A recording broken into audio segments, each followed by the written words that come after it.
Hello welcome to Rafi theatre. நான் உங்க ரஃபி. இன்னைக்கு திரைவிமர்சனத்தில் நம்ம பார்க்க போற படம் சண்முக பிரியன் இயக்கத்துல விக்ரம் பிரபு, சுஸ்மிதா பட், மீனாட்சி தினேஷ் இவங்க நடிப்புல வெளிவந்திருக்க படம் தான் லவ் மேரேஜ். இந்த படத்தோட கதையை பத்தி பார்க்கணும்னா 33-34 வயசு ஆகியும் கல்யாணம் ஆகாத விக்ரம் பிரபு என்ன செய்றாங்க, பொண்ணே கிடைக்கல. ஏன்னா அவங்க ஜாதகம் சரியில்லை, அது சரியில்லை, இதுல சொல்றாங்க.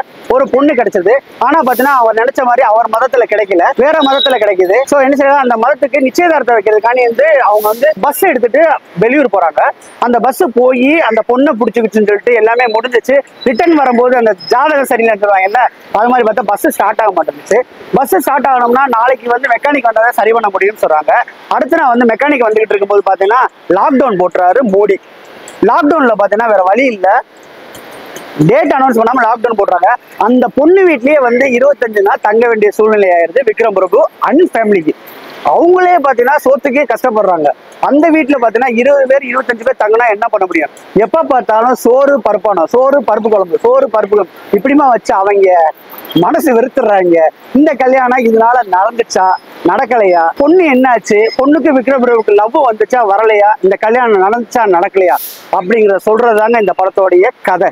இந்த கதையை பார்த்தோன்னே தெரிஞ்சிச்சு இது ஒரு அதரப்பலத்தான கதைன்னு சொல்லிட்டு. இந்த கதையை சரி ஓகே, இந்த கதையை வச்சுட்டு நல்ல சுவாரஸ்யமா எடுத்துட்டு போற விஷயங்கள் நிறைய இருந்தாலும் அந்த சுவாரஸ்யமா கொண்டு போனாங்கன்னு கேட்டா கண்டிப்பா இல்லைன்னு சொல்ல முடியும். இது ஒரு ஆவரேஜ் வாட்ச்னு என்னோட இதை சொல்றேன். இருந்தாலும் நான் படத்தோட இதை சொல்லிடுறேன். விக்ரம் பிரபுவை பொறுத்தவரை இந்த படத்துல அவ்வளவு அழகா இருக்காங்க, செம்ம அழகு. 34-30 வயசுக்கு மேல உள்ளவனா எவ்வளவு அழகா இருப்பானோ அதை ஒரு சைக்காலஜிக்கலா செட் பண்ணி சூப்பரா பண்ணி அழகா நடிச்சிருக்கான்னு சொல்ல முடியும். விக்ரம் பிரபு இந்த படத்துல பாஸ் பண்ணிட்டாருன்னு சொல்ல முடியும். இவரால ஒரு ஆக்ஷன் படத்தையும் தாண்டி ஒரு நல்ல ஒரு கதையில கூட என்னால நடிக்க முடியும்னு சொல்லிட்டு ப்ரூவ் பண்ண படம் விக்ரம் பிரபு. விக்ரம் பிரபுக்கு இந்த படம் பெரிய என்ன சொல்றது, ஆக்டிங்க்கு தீனி போடுற மாதிரி. ஒரு 70 சீன் இருந்தா கிட்டத்தட்ட 60 சீன்ல அவர் இருக்காருங்க. அதை தவிர மற்றதெல்லாம் குடும்பம் அப்படின்னு சொல்ல முடியும். எல்லா சீனும் பார்த்தீங்கன்னா கூட்டம் கூட்டமா மக்கள், கூட்டம் கூட்டமா என்ன சொல்றது கேரக்டர். இந்த மாதிரி என்ன சொல்றது பழைய நம்ம யார் சொல்றது பாண்டியராஜ் சார் படம்லாம் பார்ப்போம்னா கடைக்குட்டி சிங்கம் அந்த மாதிரி நிறைய விஷயங்கள் இருக்கு இல்லையா, அந்த மாதிரி ஒரு படமா எடுக்கதான் ட்ரை பண்ணியிருக்காங்க. இவங்க முழுக்க முழுக்க 2K கிட்ஸுக்கு புரியுற மாதிரி கொண்டு போகணும்னு சொல்லிட்டு படத்தை ட்ரை பண்ணியிருக்காங்கன்னு தான் சொல்ல முடியும். ஆக மொத்தத்துல விக்ரம் பிரபு கலக்கிட்டாருன்னு சொல்ல முடியும். அதுக்கடுத்து பாத்தீங்கன்னா நம்ம சுஸ்மிதா பட் அவ்வளவு அழகா நடிச்சிருக்காப்லங்க, சூப்பரா நடிச்சிருக்காங்க. ஒரு புதுமுகம் மாதிரியே தெரியல, அறிமுகம் தான் போடுறாங்க.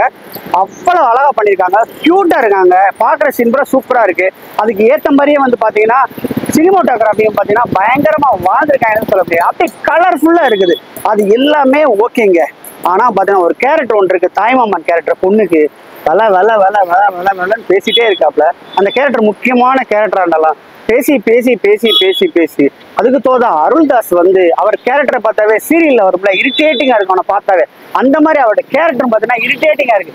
எதை எடுத்தாலும் சண்டைக்கு போறாப்ல, எதை எடுத்தாலும் வம்புக்கு போறாப்ல. அதை கொஞ்சம் குறைச்சு எந்த இடத்துல சண்டைக்கு போகணும், எந்த ஒரு மாமா கேரக்டர் இந்த மாதிரி கேரக்டர் போட்டு அவரும் பார்த்தீங்கன்னா ஒரு மாதிரியா சொதப்பிருக்காப்ல. ஒரு கட்டத்துல பார்த்தீங்கன்னா இவனெல்லாம் எதுக்கு வைக்கிற இவனெல்லாம் தூக்குன்னு சொல்லுவோம்ல, அந்த மாதிரிதான் அருள்தாஸும் பண்ணிருக்காப்ல. கேரக்டரா கரெக்டா பண்ணாலும் டேரக்டர் சொன்னதை அந்த சீனை டிசைன் பண்ணது தப்பா இருக்கு. எல்லா கேரக்டரையும் உள்ள பூந்து கரெக்டா பண்ற மாதிரி வெறுப்பேத்துற மாதிரி அந்த மாதிரி சீன்ஸ் எல்லாம் பண்ணிருக்காங்கன்னு தான் சொல்ல முடியும். அதுக்கடுத்து ஹீரோயின் அப்பாவா நடிக்கிற ஒரு ஆளு, அவரும் நல்லா பண்ணிருக்காங்கல்ல.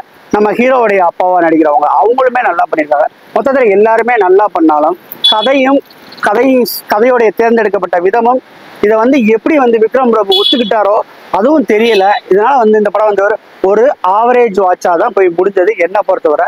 நான் எல்லாத்தையும் சொல்லிட்டேன். இட்ஸ் அப் டு யூன்னு சொல்லுவாங்க இல்லையா, இதுக்கப்புறம் நீங்க பார்க்கணுமா பார்க்க வேணாம்னா டிசைட் பண்ணிக்கோங்க. மியூசிக்கை பொறுத்தவரை பார்த்தீங்கன்னா சாங்ஸ்லாம் 2-3 சாங்ஸ் நல்லாவே இருக்குன்னு சொல்ல முடியும். பேக்ரவுண்ட் ஸ்கோரும் பார்த்தீங்கன்னா நல்லாவே பண்ணியிருக்காங்க. படத்துக்கு என்ன தேவையோ அதை கரெக்டாக பண்ணியிருக்காங்க. இந்த படத்தில் பார்த்தீங்கன்னா காமெடிங்கிற போர்வையில் சில விஷயங்கள்லாம் பண்ணுறாங்க. அதெல்லாமே சரியாகவே கனெக்ட் ஆகலை. கிளைமாக்ஸ் நம்ம சொல்லிக்கிற மாதிரி ஒரு அருமையான கிளைமாக்ஸுங்க. இந்த ஜாதி விட்டு ஜாதி மாறுறாங்க இல்லையா, அதுக்கு ஒரு நல்ல சொல்யூஷன் கொடுத்துருக்காப்புல.